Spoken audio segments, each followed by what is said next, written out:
All right, Joe Biden is continuing to be dogged by claims of international corruption stemming from his son Hunter's dealings in Ukraine while Biden was vice president. And clearly it has struck a nerve as sleepy, creepy Uncle Joe fired back at former New York City Mayor Rudy Giuliani earlier today for spotlighting the issue.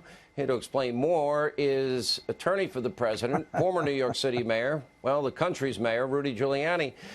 Boy, you're in trouble and in a controversy. I'm shocked. I've never seen this before. I've never been in a controvery before. I bet Sean, you're very upset that. and worried. Gosh, I'm really worried about Joe. I also think methinks the man protests too much.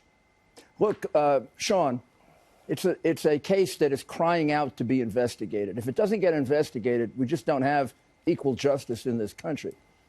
Biden's son took millions of dollars out of the Ukraine and over $1 billion out of China, while Joe Biden, as vice president, was really directing the relief for Ukraine, the loan guarantees, well over $1 billion of loan guarantees. His son then got under investigation. Well, for good reason. He was working for the most corrupt company in Ukraine. He was working for a Ukrainian oligarch who was being protected by Putin, the same Putin that we've been hearing about all this time, right? Imagine that. Putin's friend was paying Joe's son 3, 4, 5, possibly more millions of dollars. And he got under investigation. And Joe bragged 2 years later that he got the prosecutor general fired. He just left out of it that the prosecutor general was investigating his son and his son's crooked boss. And then afterwards, the case disappeared. To help explain to people, there's a separate issue with China that Peter Schweitzer covers in his book. Biden's son flies with him to China. Within a week or so after, he's doing a deal he's never done in his life, worth a fortune. But I want to play, Ukraine is now begging to give us information that, in fact, they wanted to disrupt our elections in 2016 to help Hillary Clinton. We're all the collusion people now. And Joe Biden literally leveraged $1 billion taxpayer dollars, demanding in 6 hours that a prosecutor investigating his own son gets fired as a result of his connections to this energy company. Here's the tape. We're not going to give you the $1 billion.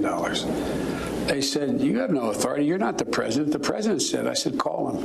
I said, I'm telling you, you're not getting the $1 billion. I said, you're not getting the $1 billion. I'm going to be leaving here. And I think it was, 6 hours? I looked, I said, I'm leaving in 6 hours. If the prosecutor's not fired, you're not getting the money. Oh, son of a got fired. He's leveraging our money to get the guy fired that's investigating his son. The arrogance of that is astounding, Sean. He fails to say, bragging about how he strong-armed the guy out, which is what he says at the beginning. He fails to say that his son was under investigation for money laundering, that after he got the guy thrown out, his son and the crooked oligarch were both let out of the investigation. Now, the Ukrainians have reopened that investigation, and they have been trying to get this information to us for months. But the FBI wouldn't take it. The Justice Department wouldn't take it because our ambassador there was working for Hillary Clinton, working for the Democrats and for George Soros. And she got fired finally, but she was blocking it. And there is overwhelming evidence of Ukrainian information being given to Democratic National Committee operatives and to Hillary operatives, and the conduit was our embassy in Ukraine.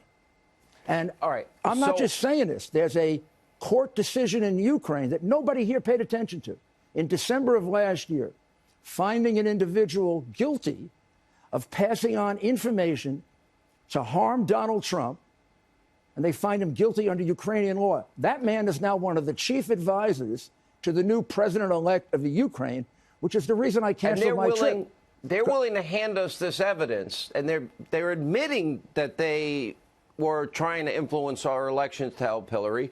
You said you might go over and investigate, and boy, the left-wing media, the mob had a fit. That was a complete setup. So I set up this meeting a week earlier 2 days before, I get a call that it's been leaked to the New York Times that two people around him, around the new president-elect, were people that were enemies of Donald Trump, and one of them's been convicted of it. And I was told that this was coordinated, and that when I went there, even though I'm not, I mean, Biden's going to be investigated no matter what. You can't escape those facts, no matter how much the media tries to suppress it, because there isn't equal treatment with them.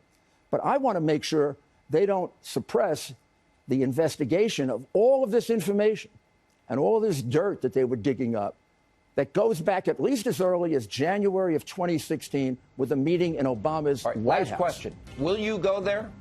I'll go there as soon as I feel that I can have a useful conversation and this president is not surrounded by enemies of Donald Trump, convicted enemies of Donald Trump.